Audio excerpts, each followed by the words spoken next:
Então, galera, uma coisa que o Chris gosta sempre de comentar em todos os seminários que ele dá é a fórmula desse cara aqui, ó. Ele é um americano que chama Pete Regal e a fórmula dele foi muito útil no mundo da corrida durante vários e vários anos.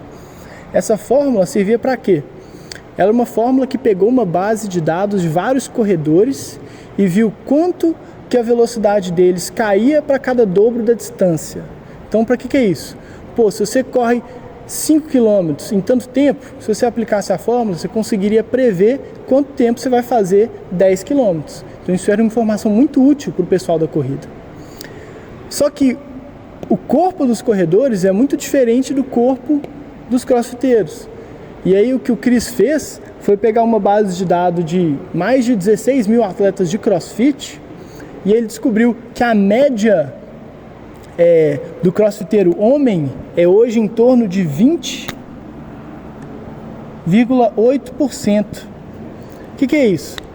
Então, para a média dos crossfiteiros, a cada vez que você dobra a distância da corrida que eles vão fazer, eles vão diminuir a velocidade em 20,8%. Isso é a média dos crossfiteiros. Não estamos falando de atleta de games, não estamos falando do Calipa, estamos falando da média do atleta de crossfit.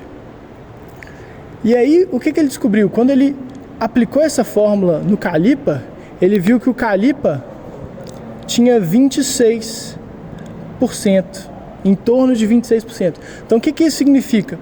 Por que o Calipa era tão ruim nas provas longas? Porque comparado com a média, ele está desacelerando muito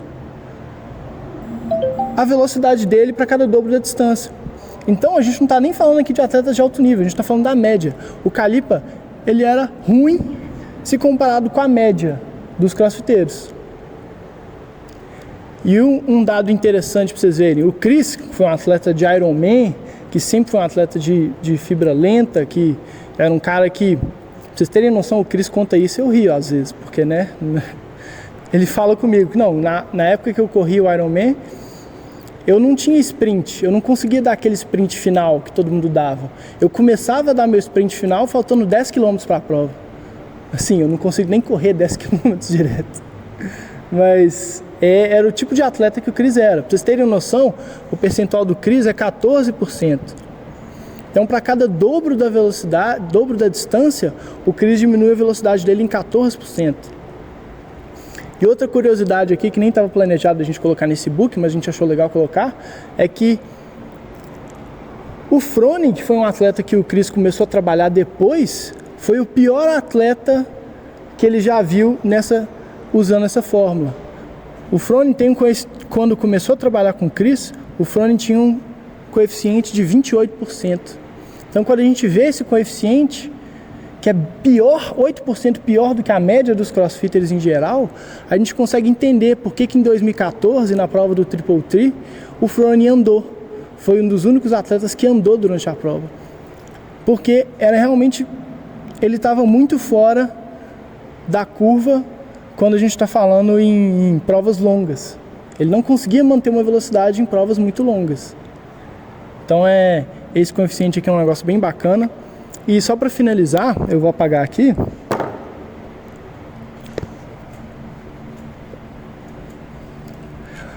Esse negócio de números é legal, né? Mas às vezes a gente acaba que fica um pouco perdido. Qual que é a aplicação prática disso aí? Por que serve essa fórmula para a gente que tem que dar treino todos os dias, para a gente que tem que pegar um cara aí que às vezes está sedentário, ou um atleta de crossfit quer levar ele para o TCB ou fazer qualquer coisa? Por que serve essa fórmula? Uma coisa bem bacana que a gente tem é que se você aprender a usar esse coeficiente e tá meio mal escrito aqui, ó, mas é assim, ó, esse número de 21% é um número legal. Se esse número se você aplicar essa fórmula, e essa fórmula, gente, vocês podem jogar aí na internet, vocês acham ela, procura aqui Pete Regal no Google, vocês vão achar.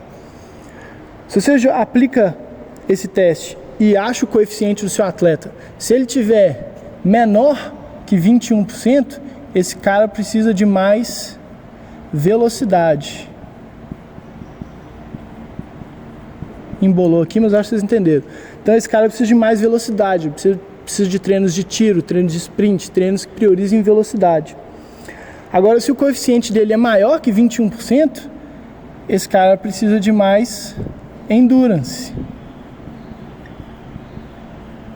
O Froning se encaixava aqui, o Calipa se encaixava aqui. Esse é um cara que precisa de treinos o quê? Longos, treinos de volume alto, intensidade baixa.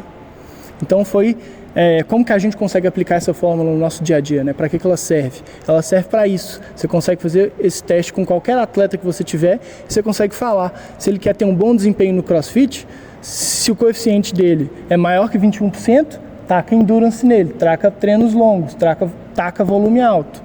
Se esse cara tem um coeficiente menor que 21%, taca intensidade, treinos curtos, sprint. Isso é uma coisa muito prática que a gente consegue usar para qualquer tipo de atleta que a gente for trabalhar, desde o iniciante até o mais avançado. Então, isso aqui é um negocinho bem legal.